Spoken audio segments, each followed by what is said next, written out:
Sumainyo ang Panginoon. At sumaiyo rin. Ang mabuting balita ng Panginoon ayon kay San Marcos. Papuri sa iyo, Panginoon.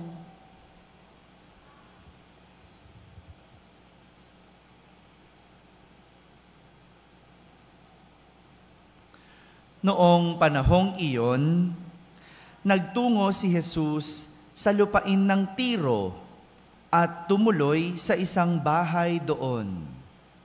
Ayaw sana niyang malaman ninuman na naroon siya, subalit hindi gayon ang nangyari. Ang pagdating niya'y nabalitaan ng isang inang may maliit na anak na babaeng inaalihan ng masamang espiritu. Pumunta siya agad kay Jesus at nagpatira pa sa kanyang harapan. Ang babaeng ito ay hentil, tubo sa Syro-Phoenicia. Ipinamanhik niya kay Jesus na palayasin ang demonyo na nasa kaniyang anak. Ngunit sabi ni Jesus, kailangan busugin muna ang mga anak. Hindi dapat kunin ang pagkain ng mga anak upang ihagis sa mga tuta. Tunay nga po, Panginoon, tugon ng babae. Ngunit ang mga tuta mang nasa ilalim ng hapag ay naninimot ng mga mumong nalalaglag ng mga anak. Kaya't sinabi sa kanya ni Jesus, dahil sa sinabi mo, maaari ka nang umuwi. Iniwan na ng demonyo ang iyong anak. Umuwi ang babae at naratnan niya sa higaan ang bata. Iniwan na nga ng demonyo.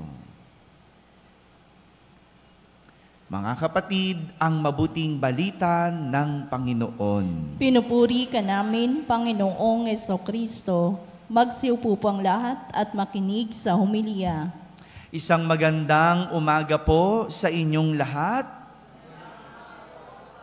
Magandang umaga rin sa lahat ng mga nasa barangay na nakakapakinig ng ating banal na misa, sa lahat ng nasa tahanan na nagsisimba via online, sa lahat ng nasa abroad, sang magandang araw po sa inyong lahat. Kasama kayo sa aming pagdiriwang ng banal na misa dito sa ating parokya. May kasabihan tayo sa Ingles na beggars cannot be choosers. Narinig nyo na po ba yon? Hindi pa. Beggars cannot be choosers.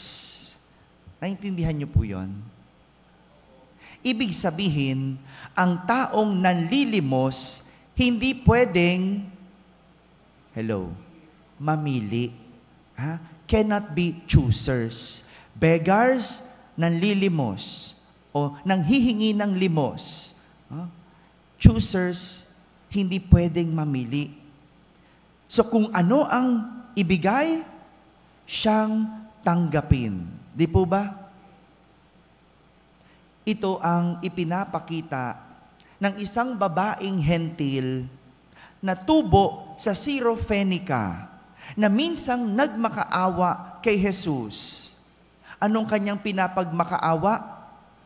Pagalingin ang kanyang anak na babae. Bakit? Yon, very good. Inaalihan ng demonyo. Ang isang hentil ay hindi Hudyo. Malinaw?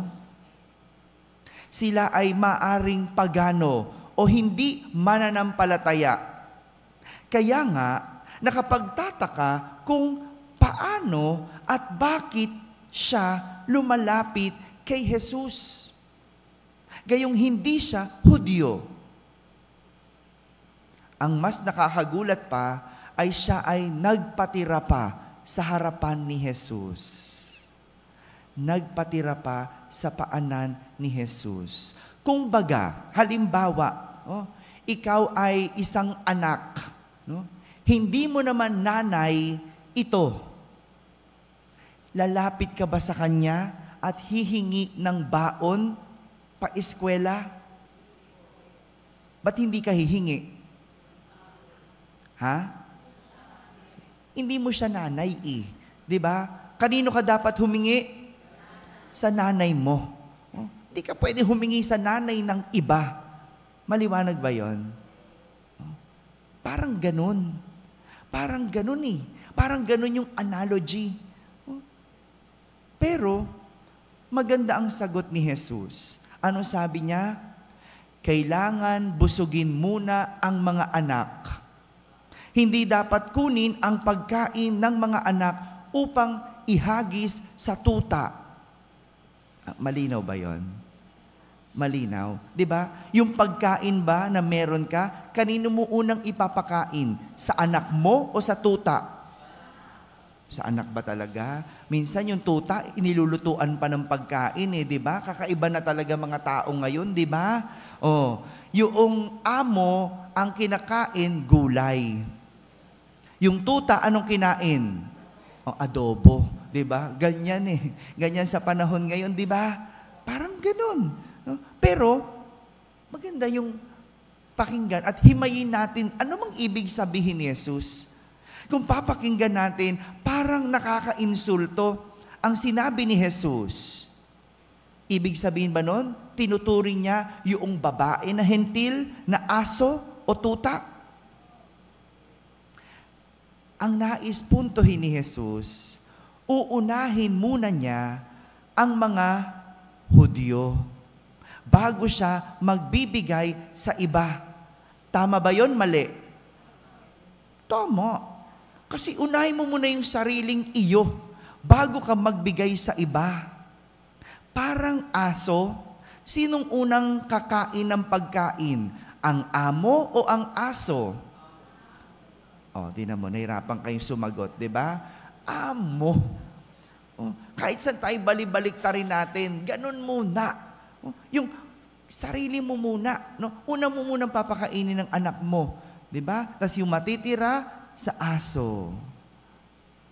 Ngunit napabilib si Jesus sa pananampalataya ng babae dahil ang sabi niya, tunay nga po, Panginoon. Ngunit ang mga tuta mang nasa ilalim ng hapag ay naninimot ng mga mumong nalalaglag ng mga anak. Anong ibig sabihin? Ang nais niyang sabihin, kahit gamumong tulong, tatanggapin ko. Kahit tira-tira, magkakasya ako.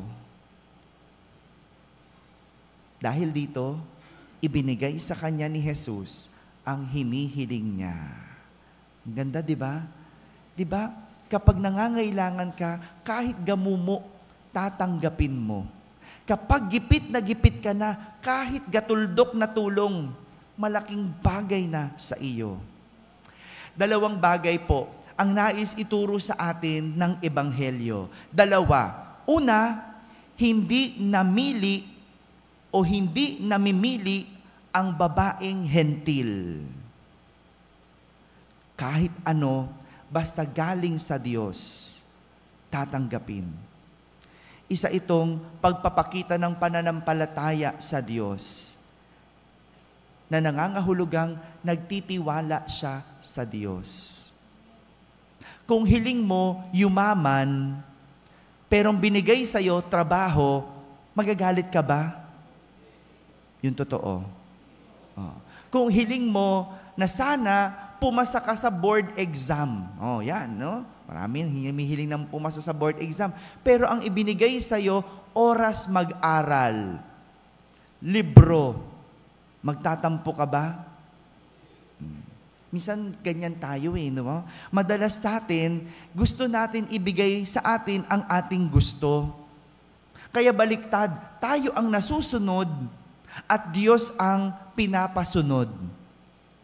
Pero ang tanggapin ang ibinibigay ng Diyos, kahit gamumo, kahit tira-tira, ay isang pagpapakita ng pananampalataya.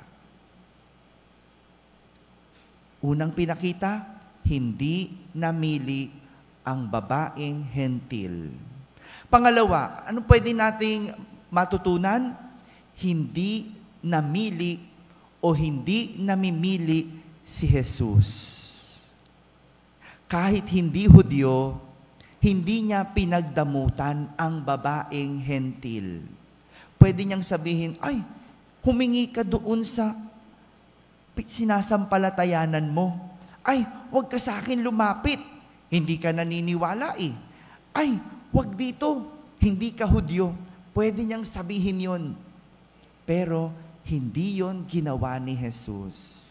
Kaya kung merong tao na lumapit sa inyo at sabihin na sila lang ang maliligtas, meron bang ganun kumatawag sa inyo, di ba? May lumapit na ba sa inyo nun? Minsan nga kumakatok pa sa bahay, di ba? Anong tanong? Maliligtas ka ba?